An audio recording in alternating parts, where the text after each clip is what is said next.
Hey everybody, I'm Zach. And I'm Jesse. And you're watching In Depth. Oh, now you know.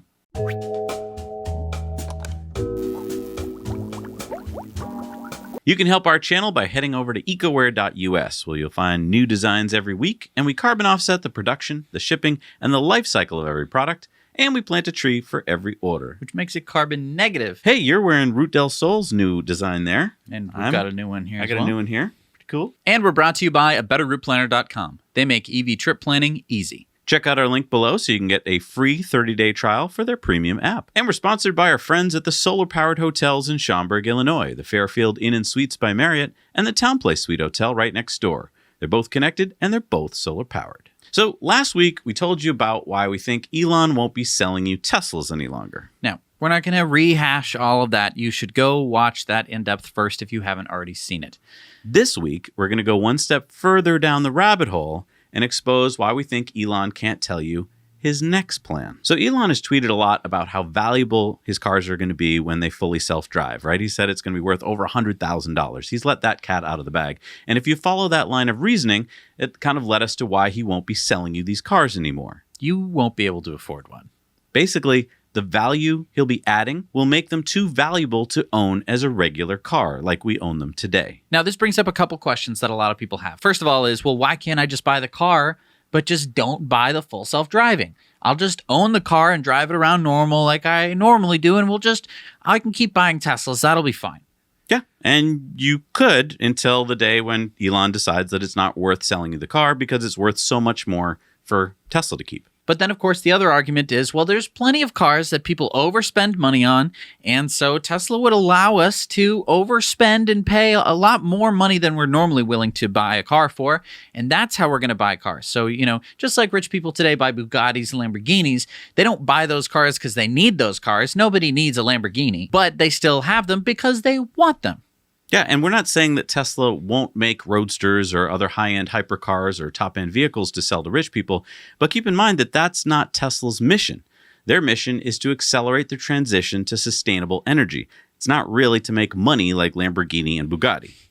So Elon's focus will be on the robo-taxi network. So up until now, Elon has had no problem telling us about all of his crazy future scenarios, right? His Falcon Wing doors and his cities on Mars and his internet from space. Right. Boring tunnels, re-landing rockets, the Hyperloop, intercontinental high-speed travel on starships.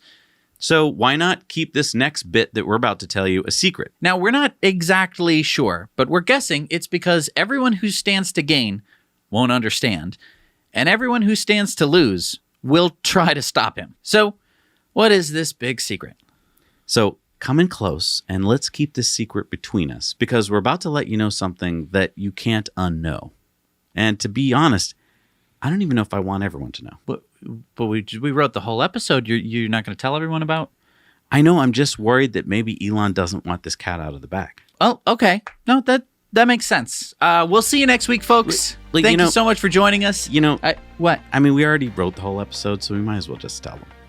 Well, that's what I thought. Just keep it quiet. Don't tell anyone. Don't tell anyone, and I think it'll be okay to tell you. Okay. All right. So part of the secret lies with vehicle to grid, and I know we've talked about this on the show before, and I know a lot of you are like, I don't really quite understand vehicle to grid or why it's such a big deal. So let's just explain what is vehicle to grid. Right. So for those who don't know, vehicle to grid is the opposite of charging your electric car. Taking electricity from your car's battery and sending it back onto the grid. And for most people who haven't experienced net metering, you might not understand why you'd ever even want to do this. So let's talk about an example that more people are going to be used to. With a house that has solar on it, all the energy that isn't being used by you can be sold back to the grid in what's called net metering. So you generate electricity, you're selling that to the grid, but you're also using energy from the grid. It's all kind of flowing together, but whatever the net difference is, you actually make money on. Right. And if you have a battery, you can wait for the price of electricity to go up to sell that energy back. So if you add a battery to your solar system, for instance, then you even have more options. Another cool feature of vehicle to grid is that even without power walls, your car can act as a big battery and provide power during power outages. Today, people spend thousands of dollars on gas-powered backup generators that sit idle for months. This vehicle-to-grid solution would replace that, saving people money because, well, you're going to buy a car anyway, If your car can also be your backup generator, that's a win-win. But you might be saying vehicle to grid sounds neat, but it sounds like it only does the job of a Powerwall, so why not just stick to selling those, Tesla? And to that we say, good point, except that your car with, say, a 75 kilowatt hour battery is 5 to 6 times more capacity than a Powerwall. So it would be like buying 5 or 6 Powerwalls, which, by the way, just got more expensive at $7,000 each, plus installation. So, I mean, your car is worth about $42,000 worth of Powerwalls. And a 75 kilowatt hour battery can easily handle all your home's needs for 3 days without any grid power at all. And that's not like just 3 days with only the refrigerator running. That's 3 days with the air conditioner on and, I'm just on the computer all day. Normal being at home stuff. Not, it's power outage. Let's shut off some lights. Let's be a little bit extra efficient. Johnny, turn off your computer. You can't even connect to the internet. Why are you playing games? Right. And for instance, you could drive your Tesla down to a local supercharger, charge up for half an hour, come back and run your house again for another 3 days. Well, and again, if you decide to be more efficient, it could last weeks. Exactly. So vehicle to grid is great for the homeowner, but it's way bigger for Tesla. And here's why. When all Teslas are V2G enabled and robo-taxis, it means that every car that Tesla makes is now part of their energy division. Wait a minute. What did you just say? Yeah, all the cars that Tesla makes are going to also be a part of Tesla's energy division. But I know what you're saying. You're saying, wait a minute, it's my car. It's not Tesla's energy division. It's my car. Well, no, not in the future. Remember, Elon won't be selling you cars soon, and this is another reason why. They are far more valuable to Tesla if Tesla owns them. So on the last Tesla Time News, we told you about a report out from Wartzilla. It's a tech company that also makes batteries, about how the U.S. could transition our entire grid to a net zero grid by 2035 at a cost of $1.7 trillion. Now, that sounds expensive, but as they pointed out, we're already spending $72 billion a year in the US on fossil fuel subsidies. So basically, take that over the next 15 years, and fossil fuel subsidies alone would pay for everything, including the 1,700 gigawatts of added renewable generation like wind and solar and batteries. So let's talk about the batteries, because I think most of you watching can picture building out the solar part, the roofs and the solar farms, and you can picture building out the wind part, the onshore, the offshore. But I'll bet most of you are still a little unsure about the batteries needed. Because let's face it, solar and wind are intermittent, but that's where vehicle to grid shines. So let's jump ahead a few years to when the robo-taxi network is fully up and running. And let's say that Tesla has built 5 million cars by then. And let's say that they are all vehicle to grid enabled. So doing some back of the napkin math, that would mean 75 kilowatt hours times 5 million, and that gets us 375 gigawatt hours of battery storage driving around autonomously. So the Wartzilla report says that what we will need is 410 gigawatts of new battery energy storage. Great, we're almost there. Well, hang on, that's gigawatts, not gigawatt hours. And so this gets a little tricky for a lot of people. You need to multiply the gigawatts you're making by approximately 4 to get what the grid considers the gigawatt hours. And so let's explain why that is. So if you've got a solar field making about a gigawatt of energy, and then the sun goes down for a while, or goes behind some clouds, you need battery storage to hold about 4 hours worth of what that was producing so that you have constant energy on the grid. Why just 4 hours? Well, that's what the grid considers to be the right multiplier to make it work. Now, I don't mean, you're probably thinking, well, the sun goes down for longer than 4 hours at night. But when you're building a power plant, you just build it for the peak usage. The average usage is much lower. And because the grid talks in gigawatts, and they haven't quite gotten to gigawatt hours yet. So when they say this is a 100 megawatt facility, it's a battery facility. It's not generating power. It's storing power. And typically a 100 megawatt, storage system has 400 megawatt hours of battery. It's a really dumb and confusing thing, but we need to do this math in order to figure out how much gigawatt hours of storage we need. So by 2035, we would need 1,640 gigawatt hours of batteries to store all this energy that we're now producing on our grid. And in 5 years, we would have 375 gigawatt hours just from the Teslas alone that we just talked about. We still have another 10 years from that point. If conservatively Tesla made another 20 million cars in 10 years, then by 2035, Tesla would have 25 million cars times 75 kilowatt hours of battery per car. That would equal 1,875 gigawatt hours of battery storage. That's 200 gigawatt hours more than the Wärtsilä report says that we need. Yeah, and that's only counting Teslas. There would still be plenty of other utility-scale battery storage in 15 years because they're building it like crazy today. But back to vehicle-to-grid. So picture 2035. A fleet of millions of Teslas worldwide are basically mobile batteries that Tesla owns. You don't own them. They drive around on the Tesla network, picking up passengers and returning to hubs to charge and balance the grid. But again, I hear what you're saying. I don't want robo-taxis. They're going to be all smelly and gross. Well, a good thing is that they can be getting cleaned while they're sitting there charging and discharging. So at this point, you might be saying, guys, you are getting way ahead of yourselves because I heard Elon at Battery Day and he said something about not doing this. But is that what you heard? Let's go directly to Battery Day and see what he actually said. So Elon and Drew answered a question at Battery Day, which was, will vehicle-to-grid be possible? What are the implications for the grid and for owners? It was an excellent question. And, well, let's hear what Elon had to say. Vehicle-to-grid, we get asked that a lot. I think one of the things that's important to note is the vehicle-to-grid, it doesn't, unless you have a power cutoff, like you need to cut off your main supply to the grid. Otherwise, if you lose power in your house, you'll basically just backflow energy to the grid. So just having a reversal in the power flow does not actually keep the lights on. You need a whole separate system to cut off power to the grid. So what he just said there was, unless you have a power cutoff or a contactor, you'll basically just backflow energy to the grid. You need a whole separate system to cut off power to the grid. Now, why is he telling us this? Well, because it's a big deal. Hardly any houses have this. That's true. But watch this. So I've got the Tesla app right here. Okay. It's showing my power wall. Yeah. So right now it's showing that we're on the grid. There's a little bit of solar coming in. The rest is coming from the grid. Yeah. But watch this. It just... See what just happened? We're not on the grid anymore. We're on the batteries. We're on the power walls that are in my house. So I got 4 power walls, and we just switched to Powerwall power. So we're off the grid.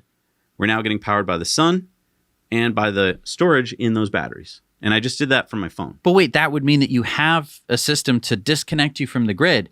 Because like if we have a power outage or something, it also will disconnect from the grid and power the house. Because otherwise it would just backflow to the grid. So we have that in our house. And if I want to, I can just switch us back to grid power. Okay. See, we're on the grid again. Yeah. So why did Elon make it sound like it's such a big deal to do if they do it every single day?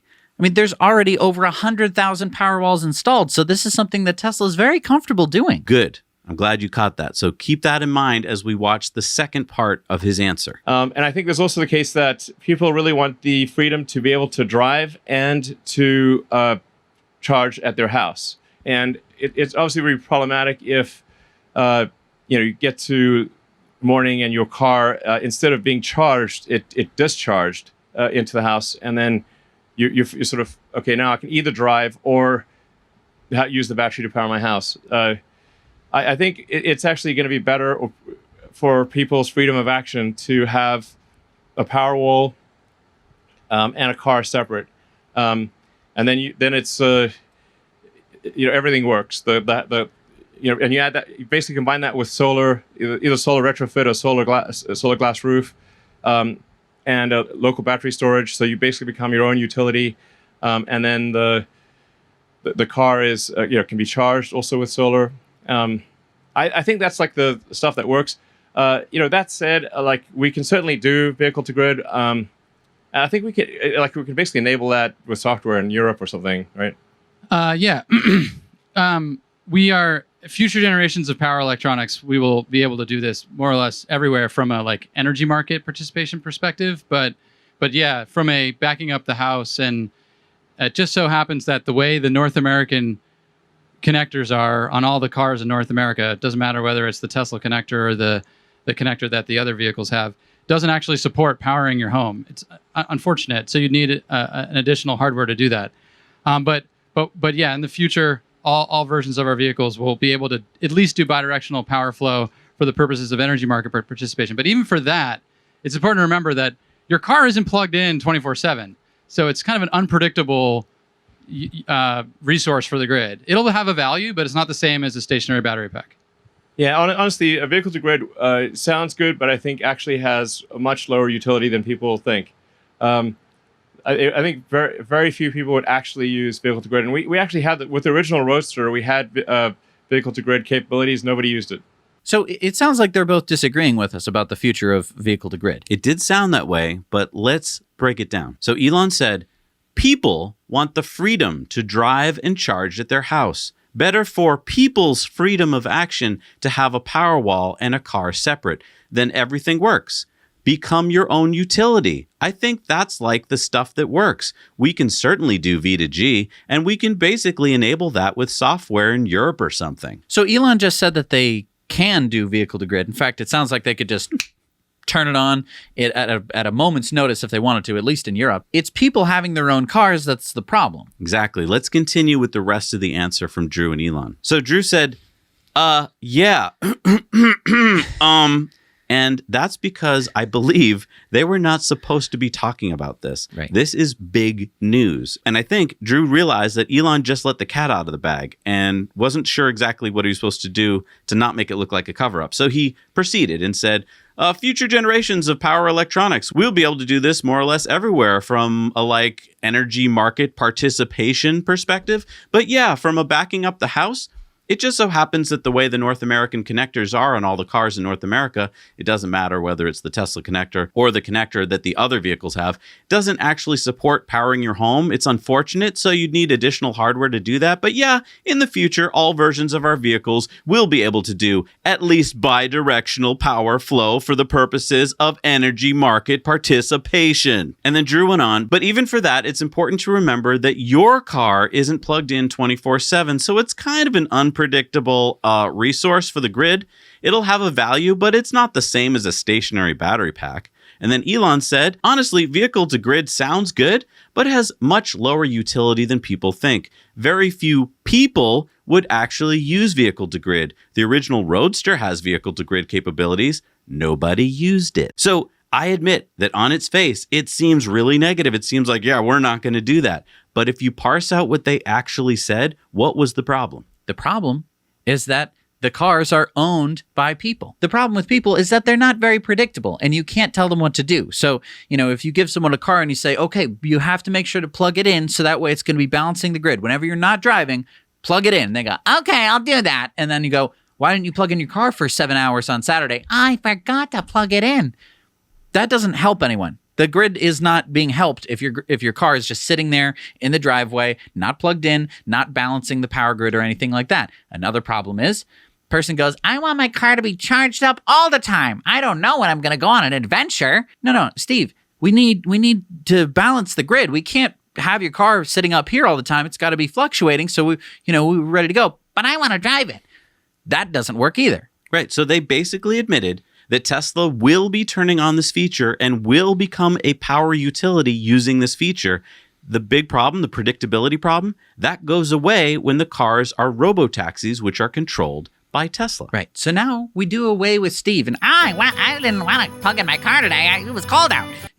All of that goes away because now you have a robot. And the robot will do whatever you tell it. So if you say, go to Charger 872C at 321 Main Street, it'll go, okay, traveling. It'll go park. It'll connect to the grid. It'll be able to balance. And Tesla will be making money off of that. Now, you might be saying, well, that's great for people who live near Main Street, but I live in a rural community and it's not going to work. Works for city folks, but it'll never work for me out in the country because the distances are too great and the demand is too low. But this is not true when the Tesla network is up and running because there will be no drivers having to sit around wasting their time. And the cars that are waiting will be earning Tesla money, charging and discharging. And robo-taxis are so cheap to operate per mile that being in a rural area, it doesn't matter the per mile costs as much. And those cars will be getting so cheap to make, because keep in mind in a few years, Tesla will have an even cheaper model, the Model 2, that makes operations in rural areas viable. Right now, Uber and Lyft don't operate in rural areas. In fact, they hardly operate in suburban areas. They only operate in cities themselves because there's enough people needing to go from point A to point B. And they need to have a certain concentration of drivers who are out on the road right now, ready to take your call at a moment's notice. If you say, oh, I need to get to the airport, they go, quick, I'm on my way over to you. Because keep in mind, they have to keep a pool of drivers happy enough to be on the network at all times. And so, of course, Uber doesn't work in a rural area because there aren't enough people needing to get around, especially not now when car ownership is king. But also, having someone driving a gas car that they have to then sit around and wait, and while they're waiting, they're not making any money. It's all inefficient. But with the Tesla network, what is the electric robo-taxi doing when it's not driving people around? It's busy, it's plugged in, and it is actually balancing the grid, which is generating money for Tesla. Yeah. And I think it's easy to forget there's no human involved here. There's nobody wasting their time waiting for a fare. There's no one who has to, take a nap or go to the bathroom. That person's out of the picture, which is 2/3 the cost right now for Uber. So again, you add all of these things together, it means that the reach of a robo-taxi network could be way further out of the cities than a lot of people are imagining. And I would argue with something like the Cybertruck, the Tesla network could operate in rural anywhere and be a viable transportation method. And here's a big thing I don't think a lot of people are getting. The Tesla network will be a step change in transportation costs for people in a way that we can't really wrap our heads around because we're still in the middle of the car ownership model. But imagine in a few years if you stop owning a car. What does this mean? No more car payments, no more insurance payments, no more gas or fuel payments, no more maintenance, no more time lost servicing, registering, insuring, thinking about your car, worrying about your car and where you parked it, parking your car, etc.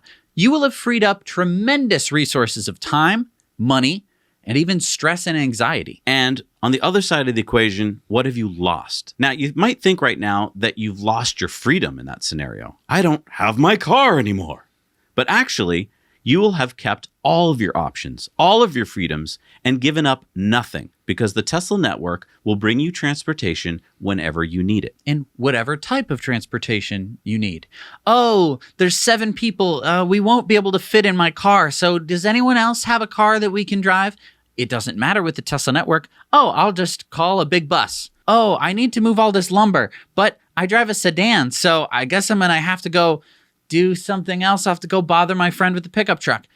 Tesla network, you just call a truck and it comes and it'll bring whatever you need wherever you need to bring it. And I would argue that you don't really have as much freedom today as you think you do owning a car. Like the other day, I had to drive into Boston. So I have to worry about picking up everybody, driving there in the dark, in the rain. Maybe it's foggy. I have to worry about all of that. And that means that the whole time I'm driving into the city, I'm not enjoying myself with my friends. Then I had to worry about parking. I had to drop my friends off at the restaurant, go drive to the parking lot, spend $60 on parking. Then I had to walk from the parking lot to the restaurant. So it wasn't even convenient for me. And I still ended up paying a ton of money. Then I'm stressed the whole time I'm at the restaurant because I've parked in the city. It's in a parking garage. Oh, that's nice. I'm still stressed about it. Then we leave the restaurant. I have to then go walk to my car, get the car, drive it in through the city. I'm in the north end. I don't want to drive my car in the north end. Do you know how tight it is driving? You don't know.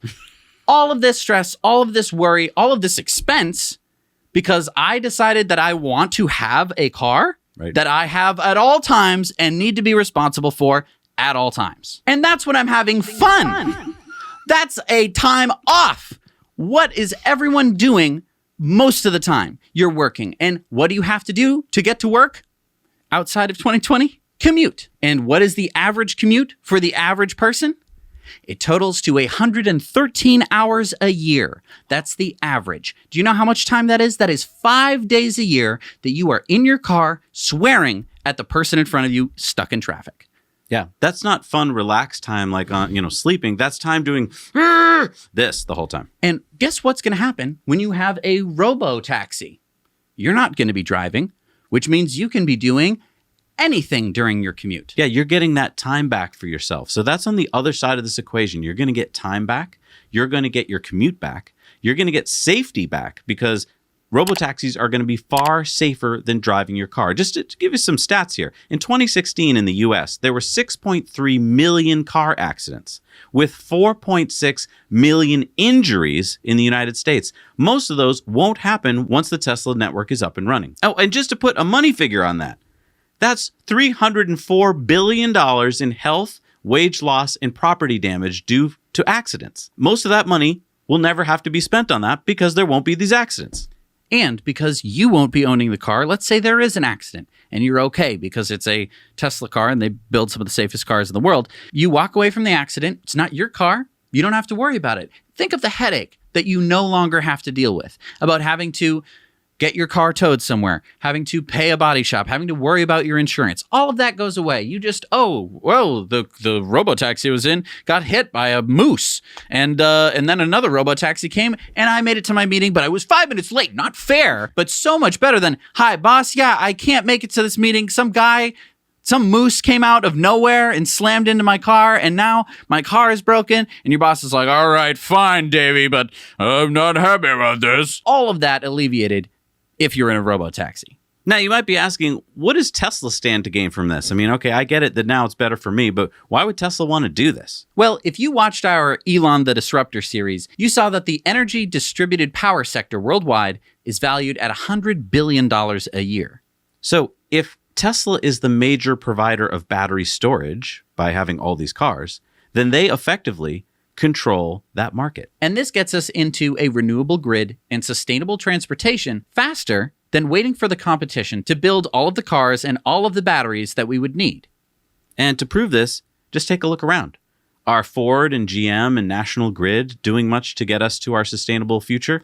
Even if they were. Let's say Ford said, all of our cars come in, we did a magic thing. We talked to a wizard and we said, wizard, if you could convert all of our gas engines into perfect electrical powertrains, and we're going to be selling cars exactly the same way that we did before, except now they have magically been transformed into electric cars. Tesla would still beat Ford in terms of transforming our transportation system to electric. How? Because each of these robo-taxis can replace more than one car on the road. Right. National Grid. Let's say National Grid tomorrow said, we are tearing down every single fossil fuel powered factory and we're going to be installing solar as fast as we possibly can. And we're also going to have to buy batteries. National Grid would probably not be able to transition quite as fast without Tesla doing both of those two things, both of Ford and National Grid's jobs at the same time and doing it better and faster. That is the key. Yeah, and you might be saying, well, this sounds great, guys, but have you thought of the infrastructure costs here? Because it's going to be just through the roof. You're not going to be able to afford to do any of this. And to that I say, it's really not that expensive. You're not going to need a bazillion charging points because these charging points that you are going to have can be anywhere you want them to be. They don't have to be where customers are. So right now, when you build an EV charger, you've got to put it where the customers want it. Right. So right in front of a mall, let's say. In the future, you can put that charger behind the mall or in some place that's not worth much because the cars will just drive over there and charge. Now, going back to Battery Day, when we heard that answer from Elon and Drew, it was after 2 hours of hearing the Battery Day presentation. And I got to be honest, as Battery Day was coming to a close, my brain was so fried that when he gave that answer, I kind of thought, well, he's just being a little negative. I guess he's not going to do it. But it took going back and listening to it again in perspective to see that everything he said and everything Drew said was positive about vehicle to grid, except for the people part. Right. Because again, people are not going to be reliable enough to use vehicle to grid for the benefit of the world. We're just not that good. And so the solution, if you can't trust people, is to say, okay, people, we get it. Here's your car. It functions just like a car because that's apparently all you people are capable of. We're also going to have to do batteries, the same amount of batteries, but we're going to have to put it somewhere else because you can't be responsible enough. But if we can just rely on the robots to do all of this for us, we can have a huge advancement. And that's key. Elon already thought of this idea. He already put it in his very first car and he tried it. And he learned a few things. He learned that it works physically, but that people don't use it. So what did he do? He went back to first principles and he said, let's just remove the people. Now, you might be saying, Zac and Jesse, I don't think that all of the battery storage on Earth is going to be taken up by electric vehicles that are robo-taxis. And I completely agree with you. There's going to be other power storage solutions. I don't know what they are. I don't like all of them. Like, I don't like pumped hydro, but I'm going to have to concede that some pumped hydro stations are going to be built. But there are lots of other ways to store power. We interviewed Highview Power. They do a liquid air battery. There's lots of other talk about, stacking concrete blocks. There's lots of different ways to store power. That's not really the problem. The problem is that we need an absolutely huge amount of battery storage. And the other part of the problem is just that we're so negative on getting to this renewable energy grid. So many people just say, it's not possible. We have to have nuclear. We have to have oil and gas. And it's just not true. If we actually want to spend basically what we're already spending on fossil fuel subsidies, we can get there in 15 years. That's what's so exciting about the Wärtsilä report, is it shows us a plan on how to get there with no real pain. Actually, we gain millions of jobs, green energy, clean jobs. And this report didn't include Tesla's play. Right. And so it could be even easier than we're imagining. We might even continue to be able to subsidize fossil fuels just because life's so hard for them. But ultimately, this could be the most positive thing to come out of this decade. Yeah, so again, another piece of great news that came out of Battery Day that I think most of us missed because we were already so stunned with all the amazing stuff that came out that day. And I know, you still just don't want to drive in those cars full of farts because all sorts of other people were in them. Well, let me ask you, have you ever been to a restaurant? It's gonna be a lot like that. Thank you so much for watching this episode of In Depth. We hope you enjoyed it. Hit the like button, please. That will hopefully share this with some more people so that more people can be at least having this grain of an idea churning around in their head, and they might actually see the possibility that Tesla could do. Now, one thing that we didn't talk about in this episode was what can you do? And I think one of the things you can do is you can buy a Tesla, buy full self-driving, and now you're a part of this machine. Yeah, you're a part of the full self-driving Tesla network when it happens, and you can probably profit from it. Just a little thought. Anyway, see you next week. Now you know.